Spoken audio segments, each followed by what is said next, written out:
The town of Harlan Creek, Montana had decided what it thought about Eleanor Voss a long time ago. Not all at once. Small towns never do. It happened the way water shapes stone, slowly, without announcement, through the accumulated weight of 100 small moments spread across years until the shape was set and no one remembered it being any other way. Eleanor had been 22 when her mother died, and she took over the Voss veterinary practice, which her father had built from nothing in the late 1870s, and which her mother had kept running through the 4 years after his death when Eleanor was still finishing her training in Billings. She came back to Harlan Creek in 1884 with a certificate from the Montana Territorial School of Veterinary Medicine, a leather bag full of instruments she had learned to use with precision and the particular steadiness of a young woman who has taught herself not to need approval from people who weren't paying attention anyway. She was 24. She had her mother's dark eyes and her father's stubbornness, which was the quality that had built the practice in the first place, and the quality that Harlan Creek, in its collective wisdom, had decided was a problem in a woman. The practice served a radius of 40 miles. Eleanor rode it herself 6 days a week on a roan gelding named August, who had strong opinions and a fast walk and suited her entirely. She stitched wounds and set bones and pulled calves in the dark hours of winter mornings when the cold came down off the Rockies with serious intent. She diagnosed things correctly. She was wrong sometimes, the way any doctor is wrong sometimes, but she was right more often than the men in Harlan Creek had expected, and wrong less often than they had hoped, which created a particular kind of resentment that had no clean name. The town's conclusion arrived at by the usual process of small accumulated comments delivered over coffee and across fence lines, and through the deliberate silences that said more than words, was that Eleanor Voss was too sure of herself, too educated for a woman practicing in cattle country, too direct in the way she spoke to men who outweighed her by 100 pounds and owned land she would never own. The cattlemen tolerated her because there was no other veterinarian within 40 miles, and tolerance was more practical than principle. But toleration is not the same as respect, and Harlan Creek had made that distinction clear in ways Eleanor had learned to read without requiring translation. She had been asked to step aside for a man's opinion twice in the same week in the spring of 1885, once by a rancher who then followed her advice anyway when the man's opinion turned out to be wrong, and she had said nothing both times which the town interpreted as acceptance, and which was, in fact, something closer to a decision she had made years earlier not to spend her energy on people who had already decided. She was not, in the honest quiet of the evenings, when the lamp was low and the practice's account ledger was balanced and Harlan Creek had gone to sleep around her, entirely at ease either. There was a quality she had not found, not happiness. She had that, or enough of it, in the work and in August and in the letters she exchanged with 2 women from her training program who had gone to practice in Oregon and Colorado. Not companionship, exactly. Something more specific than that. The particular thing that happens when another person looks at you and sees what is actually there instead of what they expected to find. She had stopped looking for it in Harlan Creek. The town had shown her most of what it had. She was wrong about that, but she wouldn't know it until a Tuesday in September. His name was Daniel Rourke, and he arrived in Harlan Creek because the Pemberton Ranch, 12 miles north along the creek, had hired him as their new ranch manager. He had come from Wyoming before that, and before Wyoming from Texas, where he had spent 7 years learning cattle operations from men who knew them well, and teaching himself land management from books he ordered through the mail because the subject interested him, and interest was reason enough. He was 33. He had amber eyes and a methodical quality that expressed itself in the careful way he did things, the way he read a situation before speaking into it, the way he listened with his full attention, which is rarer than it should be. He came to Eleanor's practice on his second morning in Harlan Creek because 3 of the Pemberton cattle had developed a respiratory condition overnight, and the Pemberton foreman had told him, with the particular tone of a man delivering information he considers unfortunate, that the nearest veterinarian was Eleanor Voss, who was a woman but who knew what she was doing well enough. Eleanor was in the examination area off the back of the practice when he knocked. She called for him to come through. He pushed open the door and found her with her sleeves rolled to the elbow, hands examining the jaw of a border collie, whose owner stood anxiously by the wall. She glanced up at him with the look she used on new clients, direct, efficient, no performance in it. "I'll be 10 minutes, she said. "You can wait or tell me the situation while I finish." Most men told her to finish. Daniel Rourke said, "Tell me what you're looking at, and I'll tell you what happened with mine." She looked at him for a second longer than the previous look. "Abscess forming on the lower left jaw," she said, returning her attention to the dog. Something he bit into that didn't agree with him.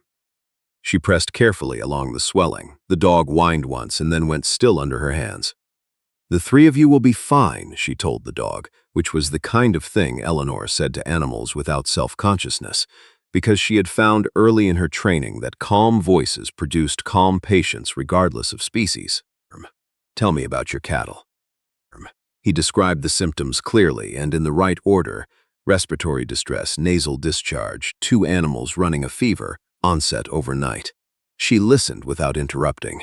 By the time he finished, she had reached a preliminary conclusion. "Bovine respiratory disease," she said. "Most likely. I'll need to see them to confirm, but the onset pattern is consistent." She finished with the collie, washed her hands at the basin, began rolling down her sleeves. "I can ride out this afternoon. The Pemberton place?" He paused. "I'm Daniel Rourke, new manager." "I know," she said. "Small town." She was pulling on her coat. "Eleanor Voss." "I know, he's small town."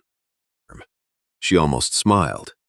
It was the first time in several months that someone in Harlan Creek had turned one of her own sentences back at her without it feeling like a challenge. She rode out to the Pemberton place that afternoon. Her diagnosis was correct. She treated the 3 cattle, left instructions with Daniel for the following days, and rode back to Harlan Creek in the early dusk, with August moving steady beneath her and the September light going gold on the Rockies to the west. She thought about the new manager the whole ride back. He came to the practice the following week. Not for the cattle. She had left a follow-up schedule, and the follow-up wasn't due. He came in the morning, when the practice was quiet, and stood at the counter and said, without apparent difficulty, "I don't have a professional reason for coming. I wanted to ask if you'd have dinner at Porto's." Eleanor put down the instrument she was cleaning. The directness of it was unusual. Men in Harlan Creek did not generally present their intentions in plain language. They circled, they implied, they left things open for plausible denial if the answer was no.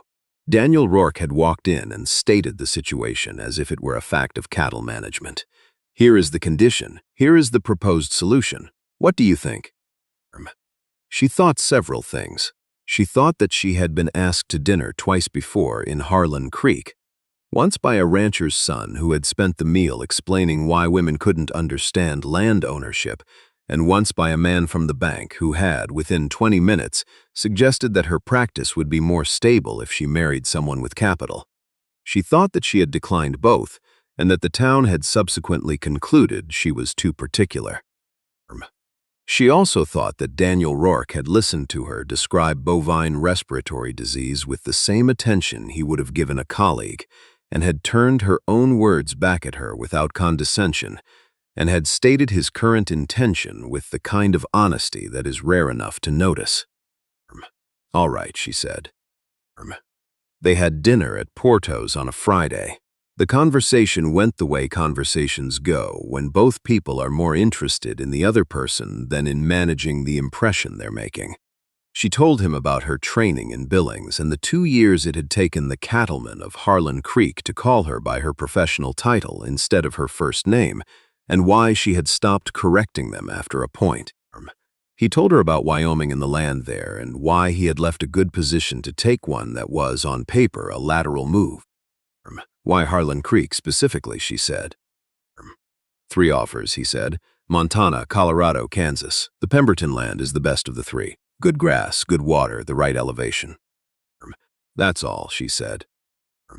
He looked at her across the table with the directness she was coming to recognize.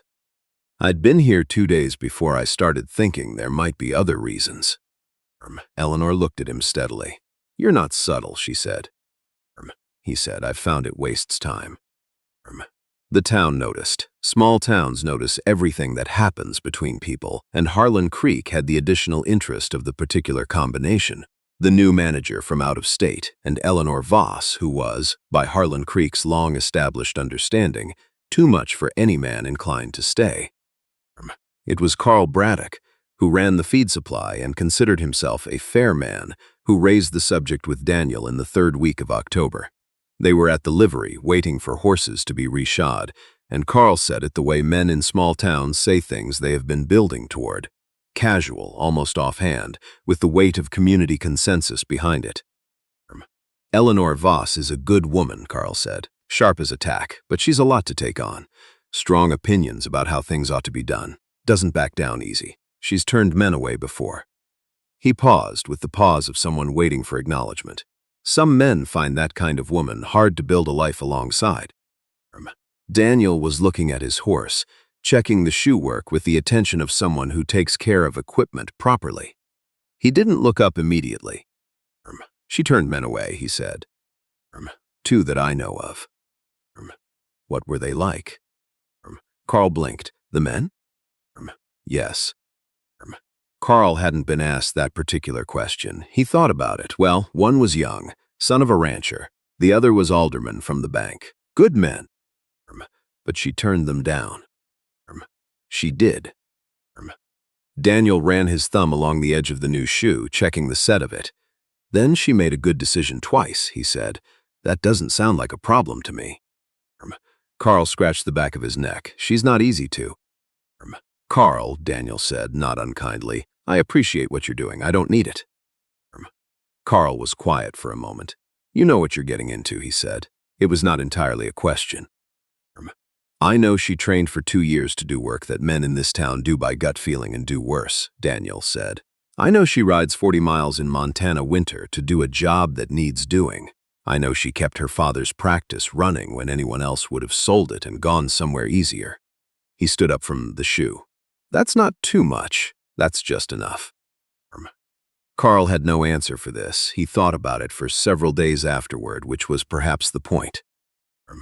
It was a Friday in November, early dark coming fast, the first real cold of the season settling into the Creek Valley, when things shifted. Daniel had come to the practice at closing time. No preparation in it, no excuse manufactured.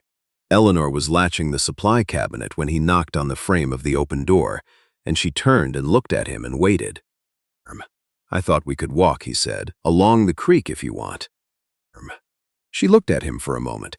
The creek walk in November meant cold air and bare cottonwoods and the smell of ice forming at the edges of the water. It was not a comfortable walk. It was, however, an honest one, the kind of walk you take with someone when you are not trying to impress them and you are not afraid of silence. She put on her coat. They walked along Harlan Creek in the early dark, their breath showing in the cold air, the mountains to the west, losing their detail against a sky that was darkening from gray to deep blue. She told him about her father and what he had built and what it had meant to her to come back to it. He told her about 12 years of moving and the specific exhaustion of being competent everywhere and belonging nowhere. They walked a long stretch without speaking, the kind of silence that is not empty. "People have been telling you things," Eleanor said. It wasn't a question. "Yes," he said. "About me?" "Yes." She looked at the creek. Ice had formed along the near bank, delicate and translucent, the water still moving dark beneath it. "What things?" "That you're too sure of yourself," he said. "Too educated for the work you're doing, too much of a particular kind of woman for any man to build a life with." She was quiet. The creek moved past them. "And," she said. "And I've known you 6 weeks," Daniel said. "And I think the people who said that were measuring you by what they wanted you to be instead of what you actually are, that's not a problem with you. That's a problem with the measurement." Eleanor stopped walking. She turned and looked at him in the dark, with the cottonwoods bare above them and the creek running cold beside them. "You don't know me that well," she said. "Not as a challenge, as an honest statement." I know you came back to a town that didn't make it easy, he said. I know you ride 40 miles in January because the work needs doing and you're the one who can do it. I know you talk to animals the same way you talk to people, like they're worth being honest with. He looked at her steadily. I know that when you said all right to dinner at Porto's, it was because you'd thought it through and decided it, not because you wanted to please me. A pause. That's rarer than people think. Eleanor held his gaze. The cold air moved around them. The creek made its sound against the ice. There was the thing she had not named. It had been there in the 6 weeks of Wednesday calls and the dinner at Porto's and the 2 conversations that had gone on past the point of professional usefulness. She had not named it because she had learned in Harlan Creek to be careful with things that could be taken away. Daniel, she said. Yes. What are you doing? He was quiet for a moment, the way he was quiet before he said the thing he actually meant. I'm telling you, he said, that the town of Harlan Creek has been wrong about you for a long time, and I'd like to be right about you instead, if you'll let me. The mountains were dark shapes against the sky. The creek ran beneath its ice. Eleanor Voss looked at Daniel Rourke with the full attention of a woman who has learned to be precise about what is true and what is not, and what she was looking at was true. All right, she said. Just that. The same words she'd used at the practice counter when he'd asked about Porto's. But the wait was different now, and they both knew it. November became December. The cold settled in with the particular permanence of a Montana winter, not visiting, occupying. The practice stayed busy because animals don't wait for spring, and Eleanor rode her rounds with August steady beneath her, and Daniel met her twice at the Pemberton fence line on her way back, purely by the coincidence of his timing, which fooled neither of them. They spent the December evenings at the practice when the last patient was seen, the stove going, the lamp warm, the conversation going wherever it wanted without anyone managing it. Harlan Creek observed, small towns do. The opinion that circulated was that Daniel Rourke either didn't know Eleanor Voss's history in the town or had been told and hadn't properly understood. Several people attempted to properly explain. None of them got the response they expected. On a Saturday in the middle of December, Daniel arrived at the practice before Eleanor's first call. He had 2 horses. August, who looked at him with the reserved tolerance he extended to people Eleanor had provisionally approved, and a second horse, a bay mare of 16 hands with a deep chest and the patient eyes of an animal that knows its own quality. The mare was saddled. Eleanor came out of the practice and stopped. Her name is Prospect, Daniel said. She's the steadiest horse on the Pemberton operation, 16 hands, good back, the right build for someone who needs a horse that won't quit at mile 35 of a 40-mile round. He looked at Eleanor directly. August is good. Prospect is built for what you're actually doing. Eleanor looked at the mare. She had been riding August for 4 years because August was what she had, and because the one time she had mentioned to the man at the livery that she needed a larger horse for her work, he had looked her over, in the particular way that men in Harlan Creek looked her over when she said something they found presumptuous, and said that August seemed adequate, and 2 other men had nodded, and she had said nothing, and had gone back to August, who was good but who was not built for what she was actually doing. I know about the livery, Daniel said. His expression said the rest of it without needing words. It was nothing, she said. It wasn't, he said quietly, but Prospect is 16 hands and she's been doing ranch work for 6 years and she will not quit under you. He paused. Just let me show you.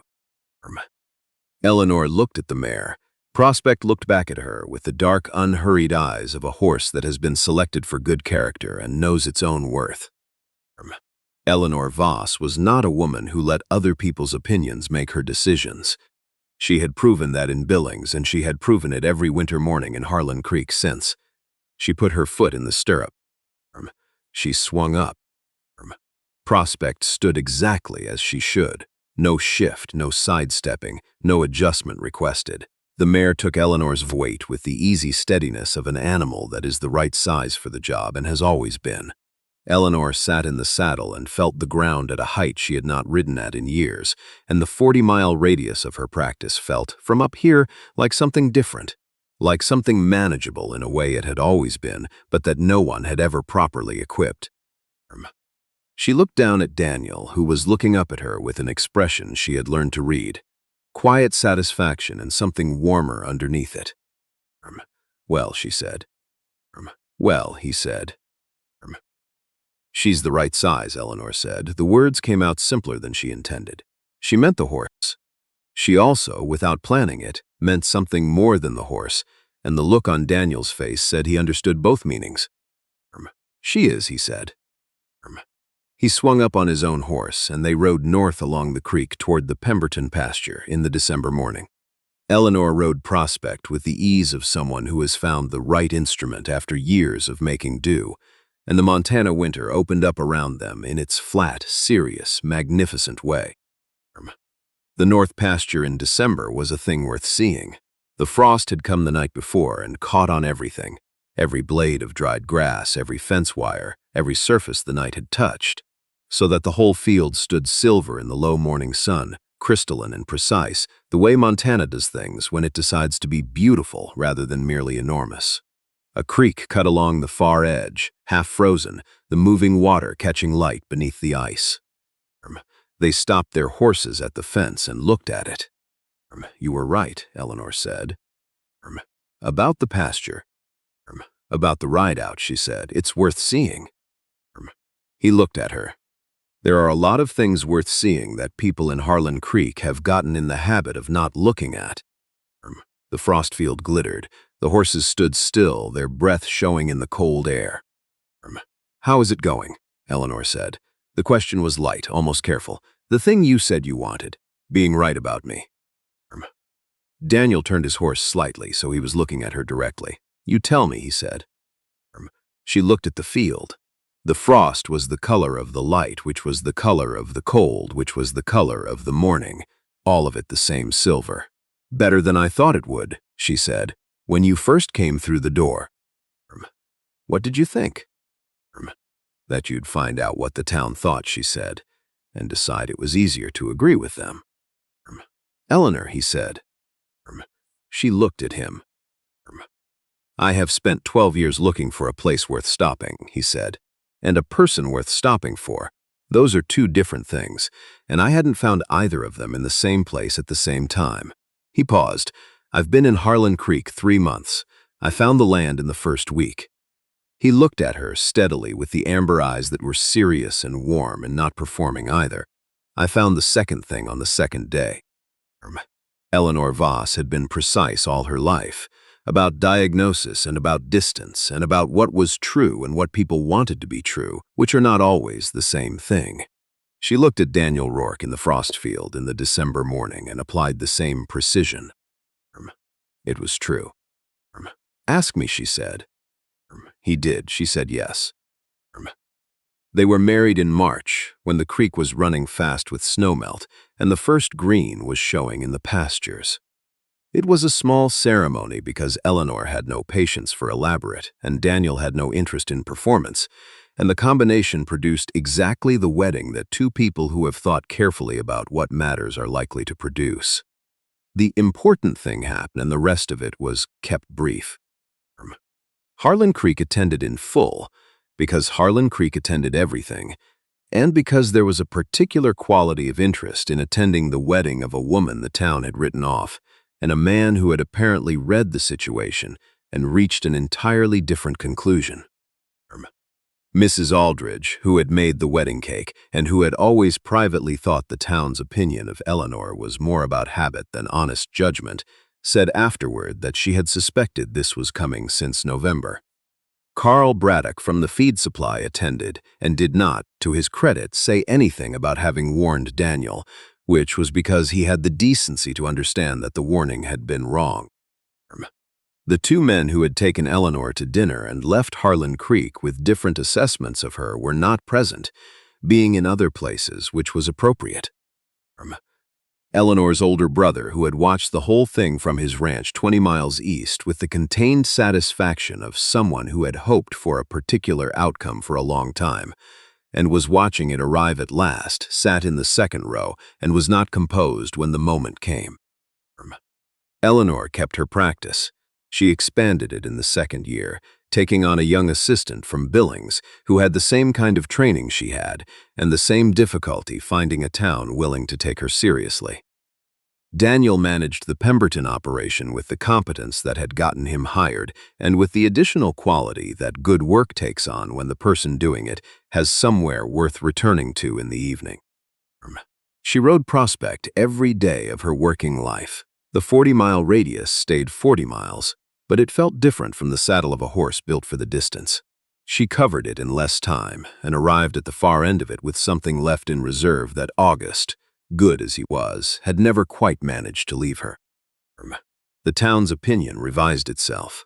It did not do this with any announcement or any acknowledgement that a revision was occurring. It happened the way it always happens in small places, through the slow replacement of one set of comments with another, the old observations dropping out of circulation and new ones coming in to take their place.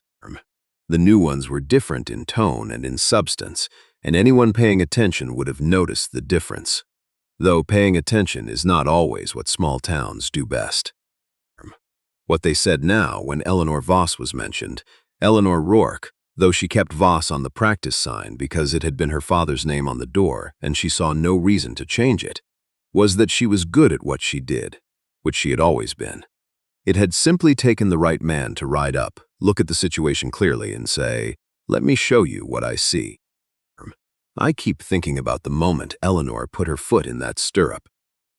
Not the wedding, not the frost field, not even the walk along the creek where Daniel said the thing that changed everything. I keep coming back to that one small, quiet act, a woman who had been told, in 100 different ways over a decade, that she was too much, deciding to climb up anyway. That's the part that gets me every time.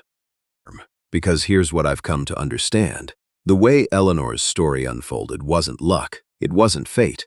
It was the result of choices she made, consistently over years when no one was watching and no one was rewarding her for it.